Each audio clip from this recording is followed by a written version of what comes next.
Hello friends, welcome back to my channel. मैं हूं आपकी फ्रेंड वर्षा। आज की इस वीडियो में यहाँ पर हम बात करेंगे बीएड एंट्रेंस एग्जाम के लिए कॉमर्स के प्रैक्टिस सेट की। ये प्रैक्टिस सेट हम चैप्टर वाइज डिस्कस करेंगे, तो आपको सारे चैप्टर्स के प्रैक्टिस सेट मिलेंगे, तो आपकी तैयारी बहुत अच्छे से हो जाएगी। तो आप डेली इस प्रैक्टिस सेट को सॉल्व कीजिए और कोई भी डाउट हो तो नीचे कॉमेंट सेक्शन में ज़रूर बताइएगा, हम उसको अलग से डिस्कस कर लेंगे। ठीक है, स्टार्ट करते हैं क्वेश्चन को। देखिए यहाँ पे हमारा क्वेश्चन है, the job of an accountant is dash in nature, यानी कि जो अकाउंटेंट की जो जॉब होती है वो किस तरह की नेचर की होती है। एनालिटिकल, क्लरिकल, रूटीन या फिर नन ऑफ दिस। बताइए क्या होगा आंसर।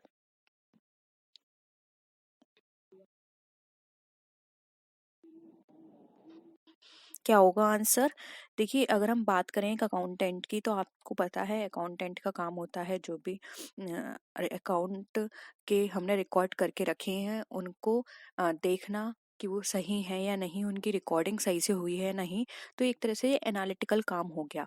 तो इनका जो जॉब होता है वो एनालिटिकल नेचर का होता है। ठीक है, पूरा एनालिसिस किया जाता है कि सही तरह से डॉक्यूमेंट्स प्रिपेयर किए गए हैं नहीं, उनको जो भी रूल्स हैं हमारे अकाउंट्स के रिलेटेड, जो कि पर्सनल अकाउंट, रियल अकाउंट और आपने नॉमिनल अकाउंट पढ़ा होगा, और वो उसके अकॉर्डिंग उसको रिकॉर्ड किया गया है या नहीं, ये सारी चीजें देखते हैं यहाँ पर। ठीक है, तो ए राइट आंसर यहाँ पे हो जाएगा ए, एनालिटिकल। ठीक है,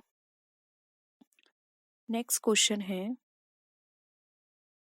which of the following items is treated as tangible fixed assets. अब आपको बताना है इसमें से कौन सा आइटम है जो कि हम टेंजिबल फिक्स्ड असेट की तरह ट्रीट करते हैं। Goodwill, land and building, trademark या कॉपीराइट। सिंपल है, जल्दी से आंसर करिए।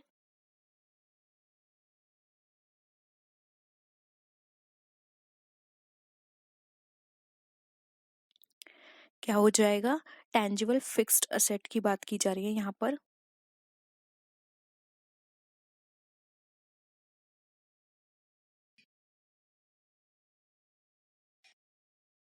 देखिए यहाँ पर टेंजिबल फिक्स्ड असेट में क्या आ जाएगा हमारा, land and building fix asset है और ये टेंजिबल भी है। ठीक है, तो ऑप्शन बी यहाँ पे हमारा राइट आंसर हो जाएगा।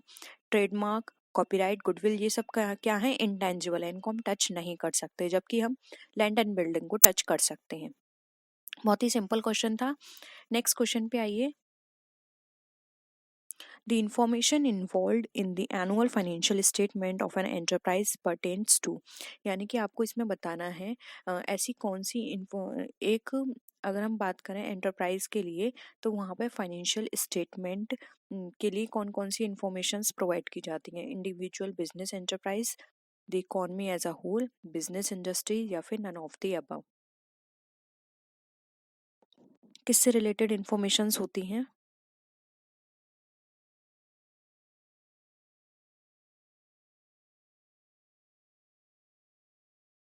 देखिए यहाँ पे फाइनेंशियल स्टेटमेंट के लिए बात की जा रही है, तो फाइनेंशियल स्टेटमेंट से रिलेटेड जो इन्फॉर्मेशन यहाँ पर हमारे इन्वॉल्व है वो है हमारी इंडिविजुअल बिजनेस एंटरप्राइज से रिलेटेड।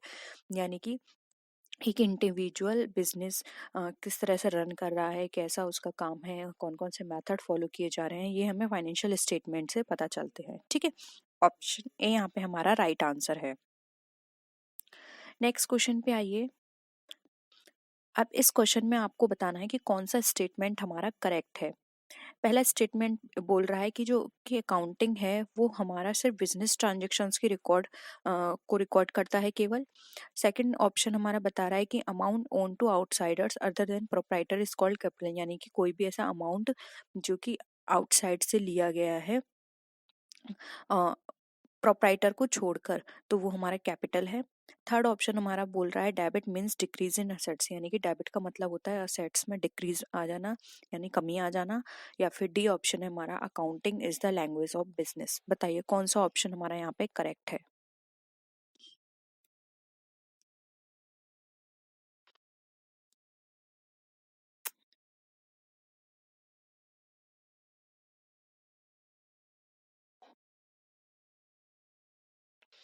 देखिए एक एक ऑप्शन को अच्छे से समझते हैं। फर्स्ट यहाँ पर बोला है accounting involves only the recording of business transactions.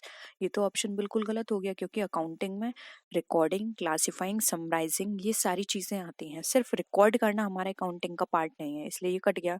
Second है अमाउंट, कैपिटल की बात करें, और आपको पता है कैपिटल वो अमाउंट होता है जो कि एक ओनर या फिर एक प्रोपराइटर अपने बिजनेस में लगाता है, वो उसके लिए कैपिटल है, तो ये भी कट गया। फिर है debit mean decrease in assets. Debit mean decrease in assets ये नहीं होता है। डेबिट का मतलब होता है हमारे एक्सपेंसेस, डेबिट का मतलब होता है हमारा लॉस। ठीक है। नेक्स्ट है accounting is the language of business. ये बिल्कुल करेक्ट है, क्योंकि अकाउंटिंग हमारी बिजनेस की लैंग्वेज को बताता है। ठीक है, तो ऑप्शन क्या हो जाएगा हमारा, फोर्थ करेक्ट हो जाएगा। आई होप ये क्वेश्चन आपको क्लियर है। नेक्स्ट क्वेश्चन पे आइए। Which accounting concept is also known as periodicity assumption. अब यहाँ पर आपको बताना है अकाउंटिंग किस अकाउंटिंग कॉन्सेप्ट में हम पीरियोडिसिटी अजम्पशन को लेते हैं। Money measurement concept, going concern concept, accounting period concept, या फिर अकाउंटिंग एंटिटी कॉन्सेप्ट, बताइए। ये सारे कॉन्सेप्ट आपको पता है ना? अगर नहीं पता है तो प्लीज बता दीजिए, हम इसको एक एक करके डिस्कस कर लेंगे। बहुत सिंपल है।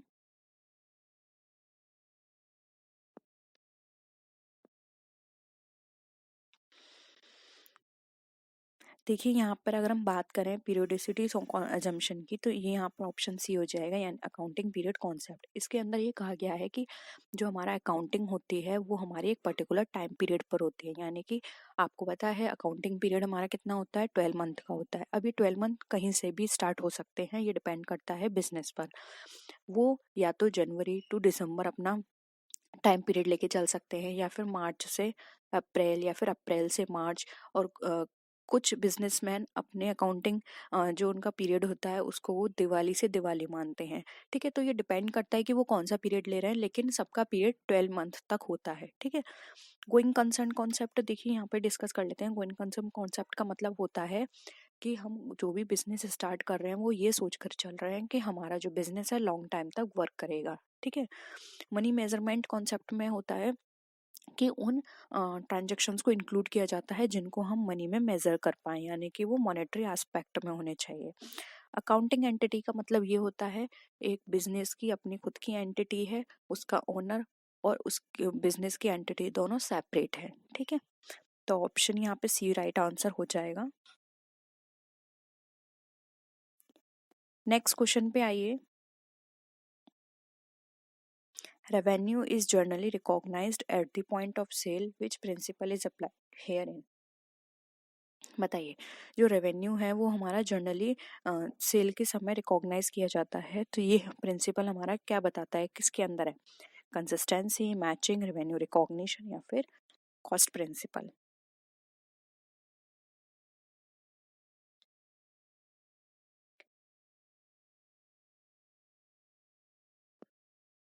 देखिए यहाँ पे ज़्यादा डिस्कशन करने की ज़रूरत नहीं है।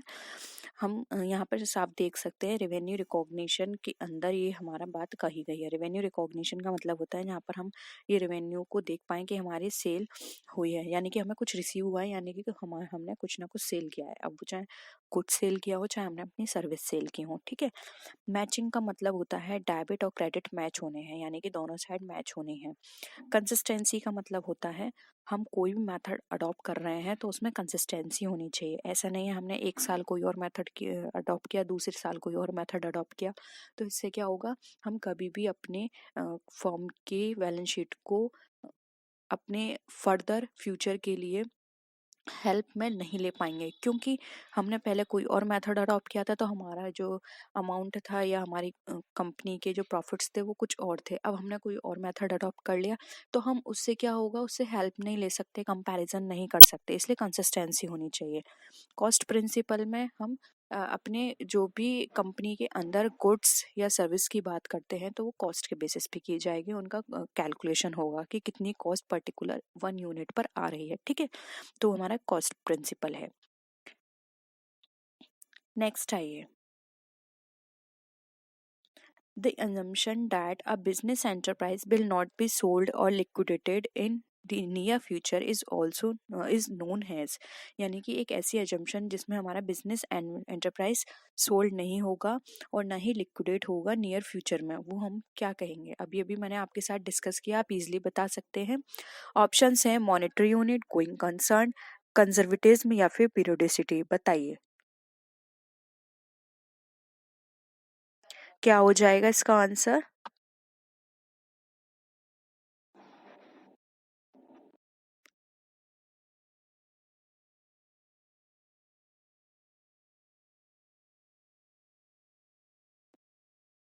देखिए यहाँ पर अगर हम बात करें तो इसका राइट आंसर हो जाएगा बी, गोइंग कंसर्न। क्योंकि अभी भी मैंने कहा कि गोइंग कंसर्न में हम ये एजम्पशन लेके चलते हैं कि हमारा बिजनेस जो है वो लॉन्ग टाइम तक चलेगा, हम इसको ना ही सोल्ड करेंगे और ना ही हम इसको शट डाउन करेंगे, ना ही लिक्विडेट करेंगे, ठीक है। लॉन्ग टर्म तक हम इसको चलाएंगे, ठीक है। तो ऑप्शन बी यहाँ पे हमारा गोइंग कंसर्न राइट आंसर हो जाएगा। नेक्स्ट क्वेश्चन है companies must prepare financial statement at least yearly due to the assumptions of, यानी कि कंपनी जो है वो अपने फाइनेंशियल स्टेटमेंट प्रिपेयर करेगी ईयरली बेसिस पर, अब वो कोई भी टाइम पीरियड हो। तो ये एजम्पशंस हमारी किसके कारण होती है? पीरियोडिसिटी, कॉस्ट बेनिफिट, कंजर्वेटिज्म या फिर मैचिंग। अब ये सारे मैंने आपको बता दिए हैं, तो आप इजीली इसका आंसर कर सकते हैं कि ऐसी कौन सी एजम्पशंस हैं जिसके बेसिस पर हम ये ईयरली का कॉन्सेप्ट लेके चलते हैं। क्या हो जाएगा?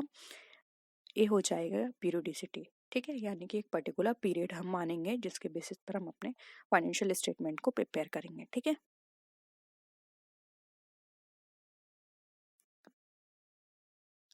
नेक्स्ट आइए, following the WDV written down value method of depreciating a particular asset year after year, state the name of the relevant accounting principle applied herein। यानी कि जब हम रिटन डाउन वैल्यू मेथड जो हमारा डेप्रिशिएशन का है उसको हम ईयर आफ्टर ईयर जो हमारी वैल्यू निकल कर आती है, तो वो हमारे किस प्रिंसिपल, अकाउंटिंग प्रिंसिपल में से रिलेटेड है या फिर रेलेवेंट है? बताइए। कंजर्वेटिज्म प्रिंसिपल की बात करती है, materiality principle, full disclosure principle या फिर कंसिस्टेंसी प्रिंसिपल।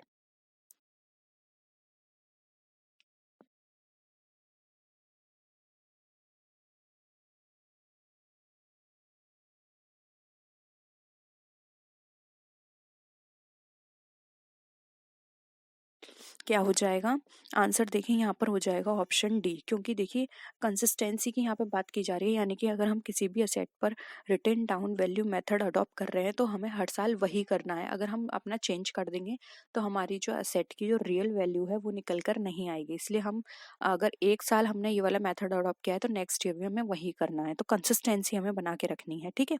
इसलिए ऑप्शन डी करेक्ट है। नेक्स्ट क्वेश्चन है the primary qualities that make accounting information useful for decision makings are, यानी कि अब आपको यहाँ पे बतानी है प्राइमरी क्वालिटीज जो कि हमारे अकाउंटिंग इन्फॉर्मेशंस जो होती हैं उस वो हेल्प करेंगे हमारे डिसीजन लेने में। कौन कौन से हैं? Comparability and consistency, materiality and timeliness, relevance and reliability या फिर रिलायबिलिटी एंड कंपेरेबिलिटी। बताइए। प्राइमरी क्वालिटी बतानी है आपको। वैसे तो ये सारी ही क्वालिटीज हैं, ठीक है।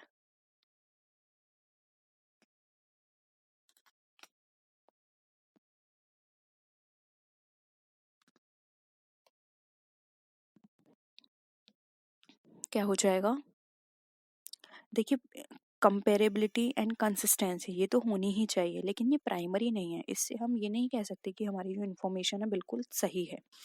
मटेरियलिटी एंड टाइमलीनेस भी बिल्कुल करेक्ट है, लेकिन यहाँ पर एक पॉइंट दे रखा है रेलिवेंस एंड रिलायबिलिटी, यानी कि जो भी इंफॉर्मेशन है रेलिवेंट है और रिलायबल है।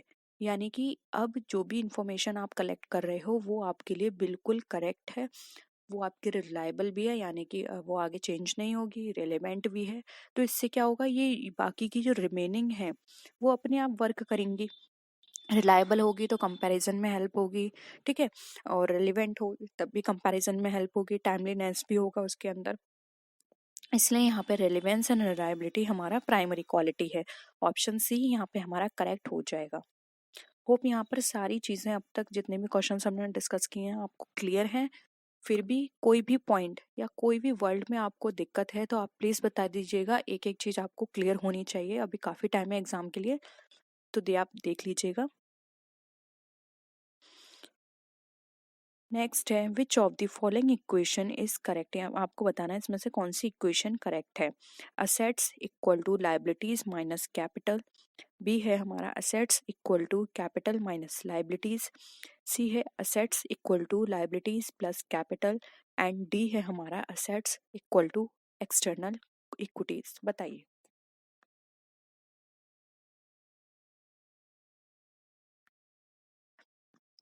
कौन सी इक्वेशन आपको करेक्ट लग रही है। देखिए इस तरह की चीज करने से पहले आप खुद ही अपने आप एक चार्ट बना लीजिए। आप बैलेंस शीट प्रिपेयर करते हैं तो किस तरह का फॉर्मेट होता है उसका। देखिए यहाँ पर होती है हमारी असेट, ये होती है हमारी कैपिटल, एंड ये होती है हमारी लाइबिलिटीज, यानी कि कैपिटल और लाइबिलिटीज प्लस होंगी और वो हमारे इक्वल होंगी एसेट के। अब ये देख लीजिए आपको कहाँ पे मैच कर रहा है। Assets liabilities minus capital cut गया, असेट्स कैपिटल माइनस लाइबिलिटीज ये भी कट गया, assets equal to liabilities plus capital ये बिल्कुल करेक्ट है। ठीक है, सिंपल है, इजिली आपने ये निकाल लिया इसका आंसर। ठीक है, नेक्स्ट आइए।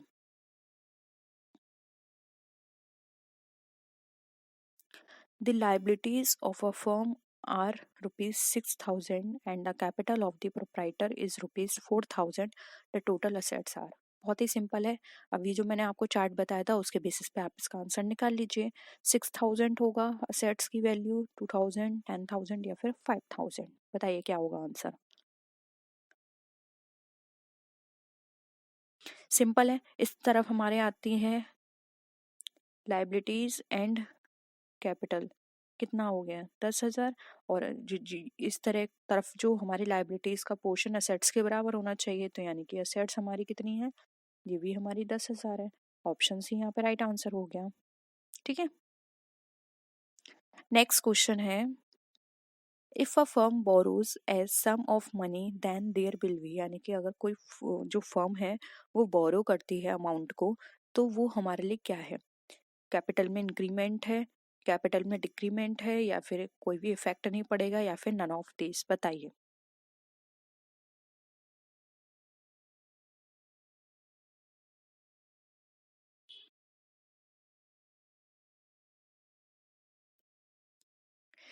देखिए बहुत सिंपल है, अगर आपने कोई भी अमाउंट बोरो किया है कहीं से भी, ठीक है, और उसको फर्म में लगाया है, तो आपकी कैपिटल तो इंक्रीज हो जाएगी, लेकिन साथ ही साथ असेट साइड जो आप शो करते हैं क्रेडिटर्स, ठीक है, करंट असेट्स में क्रेडिटर्स वो भी आपके बढ़ जाएंगे। तो एक तरह से क्या होगा, कोई भी इफेक्ट नहीं पड़ा, क्योंकि यहाँ भी बढ़े और वहां भी बढ़ गया, दोनों का अमाउंट इक्वल हो गया। जैसे कि फॉर एग्जाम्पल लाइबिलिटीज आपकी बढ़ गई 5,000 50,000 से, और वहां पे करंट असेट्स की बात करें तो करंट असेट्स में हम शो करेंगे क्रेडिटर्स, वो भी बढ़ गए आपके 50,000 से, तो क्या हो गया, कोई भी इफेक्ट नहीं पड़ा, तो नो इफेक्ट इन कैपिटल। ठीक है, नेक्स्ट देखिए, bank overdraft account is personal account, real account, nominal account, या फिर नन ऑफ दिस। बताइए बैंक ओवरड्राफ्ट जो है हमारा किस तरह का अकाउंट है।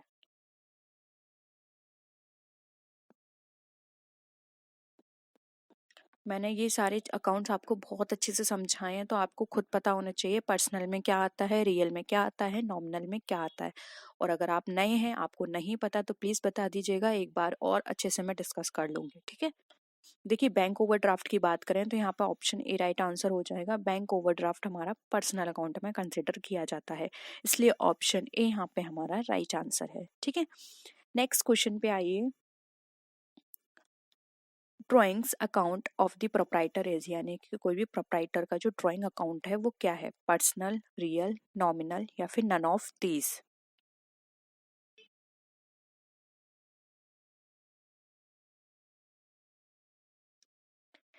देखिए ड्राइंग अकाउंट क्या हो जाएगा, ए हो जाएगा, पर्सनल अकाउंट में कंसिडर किया जाता है। ये सारे अकाउंट आपको नहीं पता है तो बता दीजिएगा, हम अच्छे से डिस्कस कर लेंगे, क्योंकि ये बहुत ही इंपॉर्टेंट है। 4 से 5 क्वेश्चंस यहाँ से आते हैं आपके एग्जाम में। Bank account is personal account, real account, या फिर नॉमिनल अकाउंट।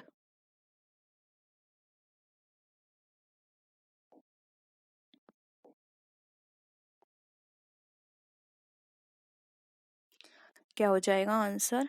ए हो जाएगा, पर्सनल अकाउंट। बैंक अकाउंट हमारा पर्सनल अकाउंट में कंसिडर किया जाता है। नेक्स्ट है purchase account is real account, nominal account या फिर पर्सनल अकाउंट।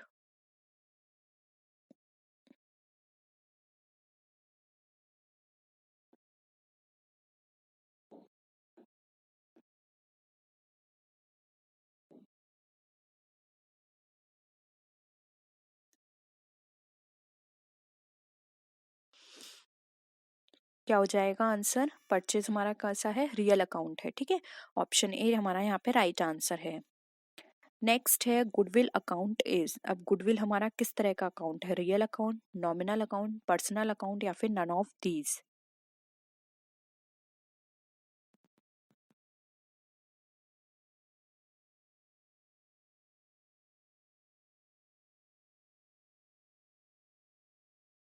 गुडविल कौन सा हो जाएगा? गुडविल हमारा है रियल और कौन सा? इंटेंजिबल, क्योंकि टच नहीं कर सकते इसलिए रियल इंटेंजिबल अकाउंट्स है। ऑप्शन ए यहाँ पे हमारा करेक्ट है। नेक्स्ट है bad debts recovered account is. अब बैड डेट हमारे रिकवर हो रहे हैं तो ये हमारे किस तरह का अकाउंट है? पर्सनल है, नॉमिनल है, रियल है या फिर नन ऑफ दीज। देखिए इस तरह के क्वेश्चंस आप तभी पढ़ पाएंगे जब आपको पर्सनल अकाउंट, नॉमिनल और रियल इन सब के बारे में पता होगा, ठीक है। तो पहले उसको पढ़िए, जाके देखिए, वो वीडियो आपको मिल जाएगी। 2 से 3 वीडियोस मैंने इस टॉपिक पे बना रखी हैं, और फिर भी उससे समझ ना आए तो आप बताइएगा, हम दोबारा से डिस्कस कर लेंगे। ऑप्शन यहाँ पे कौन सा हो जाएगा? बी, ये हमारा नॉमिनल अकाउंट है, क्योंकि ये हमारा क्या है? बैड डेट हमारा किस तरह का अकाउंट है? लॉस में आता है हमारा, ठीक है। नेक्स्ट है इंटरेस्ट एक्रूड अकाउंट इज। अब कोई भी इंटरेस्ट अक्रूड अकाउंट है वो हमारा किस में कंसिडर करते हैं? पर्सनल अकाउंट में, रियल अकाउंट में, नॉमिनल अकाउंट में या फिर नन ऑफ दीज।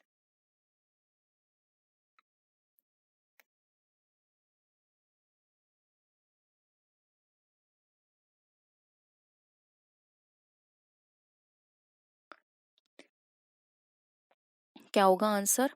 आंसर यहाँ पर हो जाएगा B, nominal account. Interest accrued account हमारा नॉमिनल अकाउंट है, ठीक है। तो ऑप्शन बी यहाँ पर राइट आंसर हो जाएगा।